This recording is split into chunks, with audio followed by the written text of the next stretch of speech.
Shabbat shalom. Let's try that again. Shabbat shalom. That's a little better. There we go. All right. Yesterday, a number of the dads from our Sinai Temple Dads Volunteer Mission to Israel met together for an impromptu lunch right here in the Sisterhood Conference Room, just upstairs. Now, for those who have never been to a lunch or a meetup of all guys, I'm going to let you in on a few of the things that might happen. Often, guys will get together and they'll first start talking about sports. Anyone? Or maybe a few dad jokes will be told, as my children call them. But we really didn't do that this time. We gathered and we started just to catch up. We hadn't seen each other, been in the same room together since we left Israel. And then, as sometimes happens, one of the guys will maybe lovingly start giving another a little bit of a hard time. There happened to be a rabbi in the room whose beard was a little out of control. So he started to give him a little bit of a hard time about that beard. It was funnier then. But it was lovingly. It was out of love. But then the conversation got deeper. We had an honest and emotional conversation about overwhelming feelings we've been carrying since we've returned from Israel during these challenging times in the history of our people. We spoke of the pain and the heaviness, and sometimes the feeling of helplessness being so far away as we read about the tragedy after another, one tragedy after another in Israel this week, as the stories of hostages returned to their families, most of whom over the last week have been brought back for burial.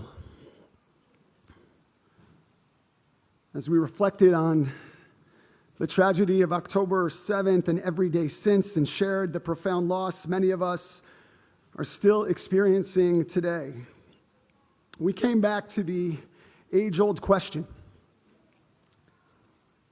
where is God in all of this? It's a question that rings in the hearts of so many during times of challenge, of suffering, and one that has been echoed throughout history. Echoed in Jews in the aftermath of the Holocaust. And now, it's a question that many of us are wrestling with today. Well, I want to acknowledge right now that the question of God's presence in the world is not one that can be answered universally. It's a question that each of us must explore on our own, in our own hearts, in our own souls. I think there's something deeply meaningful in this week's Torah portion that can help us understand how to navigate this very difficult question. This morning, as our B'nai Mitzvah taught us so beautifully, we read about the Mishkan, the sanctuary, the construction of the sanctuary in the wilderness. And as our Bat Mitzvah quoted Rabbi Jonathan Sachs of blessed memory, I too also see him as my rabbi. In his book, To Heal a Fractured World, he actually highlights the parallels between Mount Sinai, where we received the Torah, and the Mishkan, the sanctuary built in the wilderness. The foot of the mountain of Mount Sinai, where the Israelites camped, mirrors the outer courtyard of the sanctuary with its altar. And as you ascend the mountain, it corresponds to the holy place in the sanctuary where priests and elders gathered.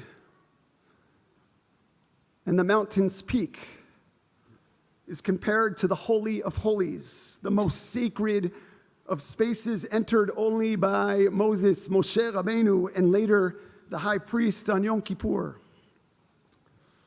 This imagery helps us understand that the sanctuary was essentially a portable Mount Sinai, a place where God's presence could dwell among the people as they journeyed through the wilderness. But here is the critical difference. Mount Sinai was created by God. The sanctuary was built by the people. Bnei Israel, they built the Mishkan, the Mikdash. They built the sanctuary. Rabbi Sachs makes the bold and beautiful statement that the presence of God in the world was not simply a result of divine intervention, but was in fact the result of human effort and responsibility. The people were not passive recipients of God's presence. They actively participated in creating the space where God's presence would dwell. This morning we read, Ve'astu li mikdash v'shachanti betocham. Make for me a sanctuary. It wasn't God who built it. The Israelites built it. Each person, each one, adding a piece to the whole with a gift from their heart. This idea that Rabbi Sachs shares is truly profound. God's presence in the world was and is dependent on what we do. As Rabbi Sachs writes, Jewish history begins with miracles, but it ends with human responsibility. The lessons of our people's journey are not just about receiving miracles, but about learning to take responsibility for our lives, responsibility for the world. What changes us is not what God does for us, but what we choose to do in response to God's call.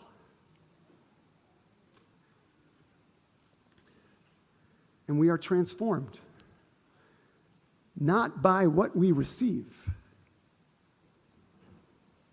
but by what we choose to give, what we choose to do. We are a part of a people that have chosen to take responsibility, to respond to the challenges before us through human action, like our IDF soldiers giving everything for our people, or the countless civilian volunteers, all superheroes, some of whom I spoke about just a few weeks ago. Today, I want to share one more story of one of those superheroes. While on our dad's mission, we met an Israeli named Daniel. While serving in the IDF, after spending an entire night fighting in Lebanon, Daniel was granted a weekend pass to go home to be with his family.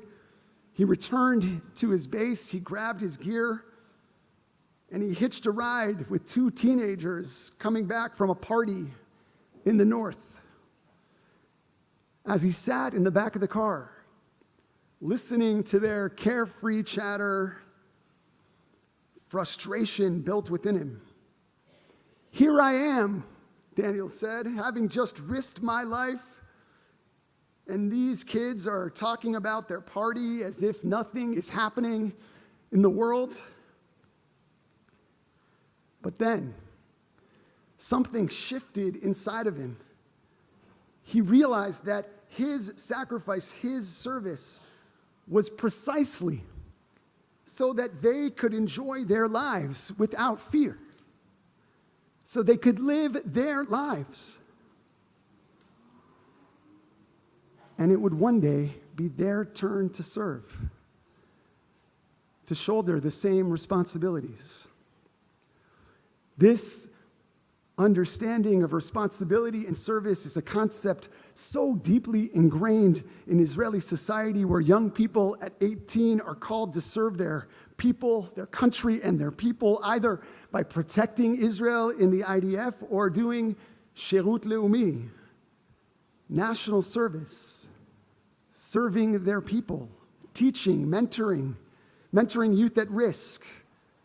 Just some of the examples of them giving of themselves to better our people.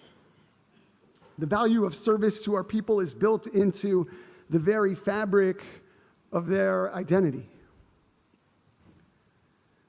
And so today I ask each of us, as our brothers and sisters in Israel are called to serve our people, what do we see as our obligation?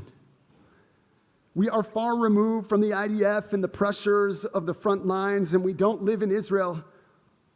But if we haven't already begun to ask ourselves the question, maybe it is time for us to consider how we can give of ourselves to our people.